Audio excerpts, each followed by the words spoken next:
Hey everyone, it is Jesse with Nintendo Revised, and I am back with another test, Five Nights at Freddy's Security Breach. As with all my previous testings, I am doing the test based on the cartridge build. No update has been downloaded at this time, so I'm running this game with version 0.3 on the cartridge. The revision on the back of the cartridge is 000. And at the time of testing, there is a patch available to version 0.4. Again, this test was done without any patches downloaded. Now for this test, I did complete the main campaign, and I got one regular ending. Keep in mind there are multiple endings that you can obtain through this game, but at this time I decided to just go with one regular ending and a second ending, which is the quote-unquote true ending. I obtained all the collectibles, and I obtained all 50 hidden messages. I'm not going to lie to you guys, the cartridge build for this game is pretty rough. This game has a lot of major issues. Let's start with this one. I'll start with the fact that I noticed almost immediately as the game began, there's stutters and frame rates galore. The game constantly stutters. Additional to the stutters, there's slowdowns and frame rate dips consistently throughout. Now keep in mind I beat the game and this happens from start to finish. It does seem that these issues occur during more open areas, but I also noticed them in smaller areas as well. So really it doesn't really matter where you are. There's going to be constant stutters as well as constant slowdowns and frame rate dips, although they are a little bit worse in open areas. It really does not improve over time. Honestly, I just had to adapt, but this just was not a very pleasant experience at all. Now, along with the frame rate issues and stutters, there's also loading that happens consistently throughout the game, and this of course takes away from the experience. Now the loading is noticed because the game will just freeze in place while you're walking around, and then a loading animation will appear on the bottom right hand side of the screen. Once the game loads in, the game will continue. Now this happens when the game seems to be trying to load in assets of a new area. Sometimes the game will freeze and stop abruptly, and that loading screen at the bottom animation will not appear at all. But again, even though it seems like it's frozen, it's actually just loading the game. Most of the time though, keep in mind that that animation will appear on the right hand side. Additionally, when the game is loading, some items will actually pop out and then pop back in, meaning that these items or assets were already there when walking towards them. All of a sudden the game will make those objects disappear and then they will come back and load back in again. Honestly, I'm not sure why this happens. It just does. Now keep in mind that I also tested this game in both handheld and docked mode. What I was hoping is when I would put the Nintendo Switch into the dock that it would actually perform better.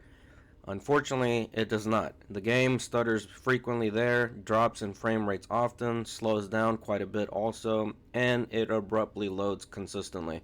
So nothing really changes regardless of where you're playing it, whether it's handheld or whether it's docked. There's also other issues, such as characters going through doors. Now, for example, I actually entered a room where I was supposed to keep two animatronics from coming into my room. Now, I would close the doors, and the animatronics would come to the door and begin to knock on it or bang on it. During these moments, I actually noticed their arms popping through the door. So there's also a lot of pop-in and characters going through objects. Now the game actually doesn't look very nice in my opinion, or at least not in docked mode. It looks decent enough, but assets that are far away are extremely blurry and hard to see. Certain assets were even blurry up close. Handheld mode actually looks better in my opinion, especially on the OLED screen.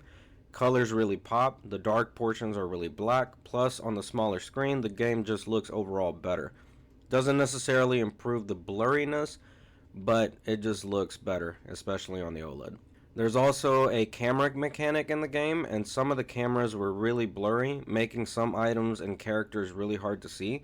Speaking of cameras, and also tying this back to the loading issue, when looking at certain cameras, the game would actually take longer than expected to even load that camera into view. Now, on one occasion, I was actually crawling through a vent and the game glitched out so severely that the assets were popping in and out for just a few moments.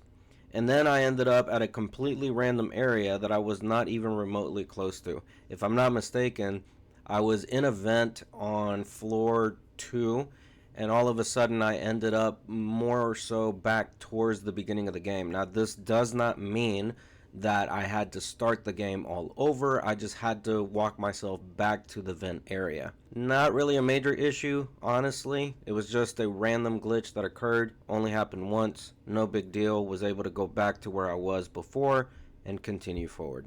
Now, let me be honest with you guys. I honestly cannot in good conscience suggest that anyone purchase the Switch version of this game.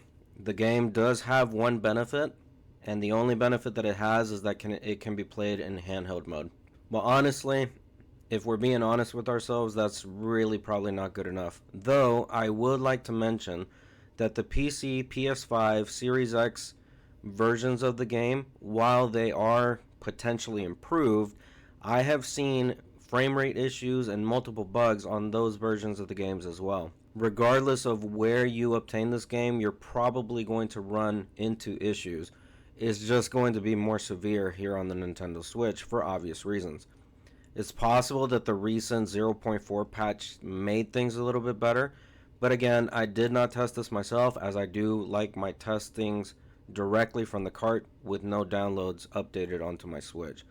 And I just cannot justify downloading this patch anyway, because if it does improve it, it's probably not going to improve it by much.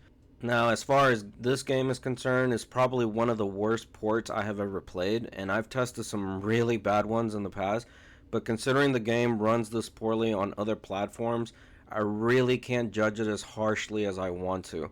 Honestly, I really enjoyed this game. I had a blast with it. I liked it a lot. I'm just a fan of the Five Nights at Freddy's franchise, and I really enjoyed this game. I wanted to enjoy it more, but unfortunately, the bugs and the frame rate issues and all of the other issues that are in the game just bogged down the experience. But I kept pushing forward because I was just having so much fun with the game. So just keep in mind, it's a great game. I think there's a good game underneath there. I know that Five Nights at Freddy's fans have a lot of issues with the game, and I completely understand the issues.